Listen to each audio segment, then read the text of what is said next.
Bonjour à tous, heureux de vous retrouver sur le plateau de Paris Turf TV pour votre quotidienne reçue 5 sur 5, l'émission du Quintet Plus et du Top 5. Pour m'accompagner aujourd'hui, j'ai le plaisir de recevoir Ludovic Cognot. Bonjour Ludovic. Bonjour Philippe, bonjour tout le monde. Ludovic, direction Vichy ce mardi, le prix Burgos, une épreuve pour 3 ans, 2400 mètres.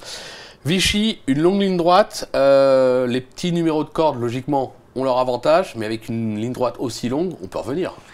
En effet, on a déjà vu à Vichy les chevaux venir de l'arrière-garde, mais bon, c'était souvent un terrain très souple lorsque les orages éclatent. Là, le bon terrain est présent actuellement. D'ailleurs, on l'a vu hier dans la réunion de dimanche, que les chevaux allant allaient plutôt au bout. Il y a quelques chevaux qui arrivent à revenir. Bon, là, ce sont des 3 ans, peu connus à ce niveau de la compétition. On va quand même privilégier les bons numéros de corde, comme vous allez le voir dans notre pronostic, d'ailleurs. Mais bon, je pense que ça va être quand même dur de revenir de l'arrière-garde. Ouais, je pense aussi que ça va être... pour cette fois, assez compliqué de revenir de l'arrière-garde. On écoute justement votre sélection, Ludovic. Alors, j'ai placé en tête le numéro 16, Ronchois, le 3, Alward, le 2, Ipanemo, l'As, Trondheim, le 9, Gonzalo, le 7, Rising River, le 10, Penjac et le 15, Grand Trianon. Allez, on rebondit sur votre favori numéro 16, Ronchois, cheval qui progresse au fil de ses courses, comme l'atteste sa récente deuxième place acquise sur un 2200 mètres, c'était à Vichy. Là, on le voit. Il a bien giclé à la fin. Sur cette course-là, on est obligé d'y croire, non?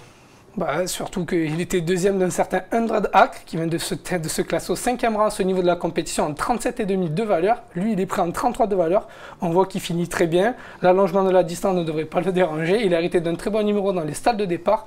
Donc moi, en 33 de valeur, j'aime bien jouer des chevaux en simple gagnant placé, c'est celui-là. Et ben voilà. C'est fait. Celui-là, on le joue en simple gagnant placé, le numéro 16, Ronchois. On lui oppose toutefois le numéro 3, Alward, qui n'a encore jamais déçu avec une victoire et 3 accessites en 4 tentatives. Bon, apparemment, il tient la distance, il l'a fait à Cagnes, on y croit aussi. Exactement. En plus, lui, le bon terrain ainsi que la distance sont dans ses cordes. Il n'a jamais déçu en 4 tentatives depuis ses premiers pas. On sait que François Roux, lorsqu'il vient à Vichy, ce n'est pas pour faire de la figuration, ni pour faire une cure thermale. Donc, tous les feux sont ouverts. Tous les feux sont ouverts. On a 2 bases assez solides au départ de ce quintet qui est pourtant très ouvert. Le 2, Ipanemo, ses dernières sorties attestent sa forme, on va dire. Maintenant, il va découvrir la distance, ne vous inquiétez pas. Ouais, mais son récent effort final dans un lot qui tenait la route à Deauville m'a vraiment bien plu en dernier lieu. Pareil, il dépend du redoutable entourage entraînement de Philippe Sogord. Il hérite également d'un bon numéro dans les stalles de départ. Ses origines l'autorisent à émettre les plus hautes prétentions sur ce type de terrain. Pareil, c'est un solide point d'appui. On prend les 3, on fait un 2 sur 4 pour Christophe Mercé, voire un couplet gagnant placé. Ben voilà, c'est fait, c'est annoncé. Surtout qu'il sera piloté par un certain Pierre-Charles Boudot, petit jockey qui marche pas mal en ce moment. On passe à l'As Trondheim, qui vient d'aligner 3 succès, 2 réclamés et un succès en Allemagne. Ça monte de catégorie.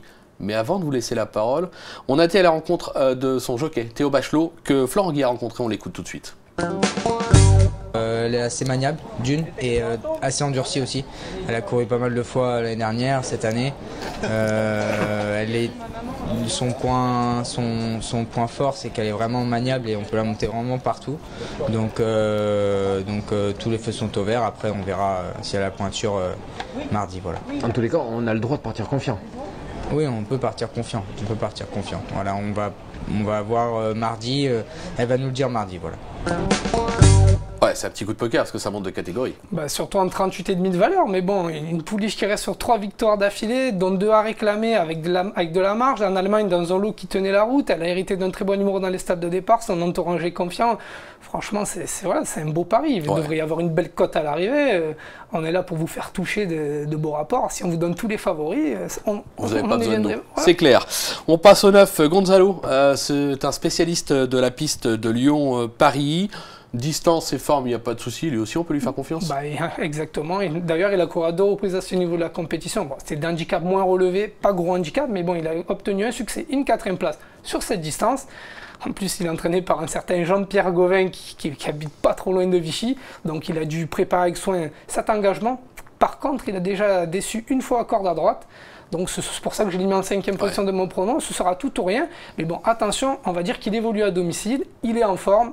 Attention. Ouais, même si c'est un vrai gaucher, on va quand même s'en méfier. Allez, un petit bonus avec Florent Guy qui a été à la rencontre de Grégoire Lenders qui présente le numéro 7, Rising River. On l'écoute.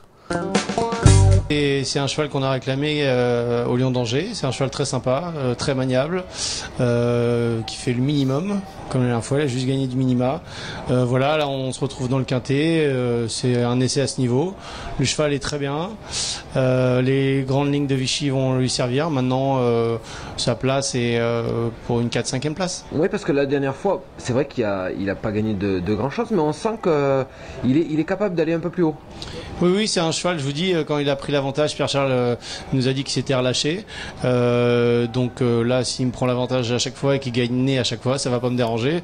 Maintenant, je pense qu'on va être on est pas mal barré. C'est un essai à ce niveau, mais je vois bien prendre une 4-5e place. Question forme, on est toujours pareil? Ah oui, c'est vraiment pour ça, c'est vraiment un chic cheval, très régulier, de bon tempérament, facile à entraîner et en course très maniable. Donc non, beaucoup de points positifs pour lui. Le seul point d'interrogation, c'est à ce niveau, est-ce qu'il a le niveau ou pas. Bon, pareil pour la gagne, on l'aura compris logiquement, mais pour une place, on s'en méfie. L'entraîneur est confiant, on va prendre les 5 premiers de mon prono, plus lui que j'ai placé en 6e, et on fait le multi en 6 par 5 euros. Bah voilà, c'est fait, c'est annoncé. À part 5 euros, il est comme ça. On vous fait les jeux. Et il est chaud bouillant, Ludovic.